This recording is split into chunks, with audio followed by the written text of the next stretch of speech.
Kechagi tibbiyotda barcha jarayonlar ish qog'ozlari orqali amalga oshirilardi.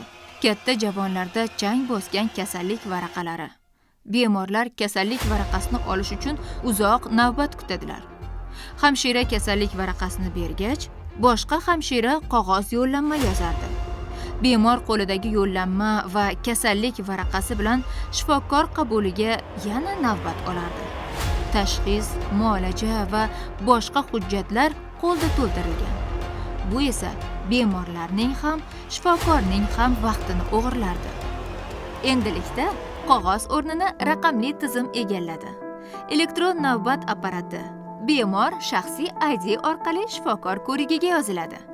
Barcha ma'lumotlar tizimda bir zumda ochiladi. Shifokor kompyuterda tahlillar va ko'rsatmalarni osongina topadi. Bemorning murojaatiga e'tibor bilan yondashadi. Shifokorning vaqti tejadi. Bemor esa o'zini himoyada va ishonchda his qila boshladi. Barcha tahlillar, yo'llanmalar va ko'rsatmalar yagona elektron tizimda. Bu qulay, shaffof va ishonchli.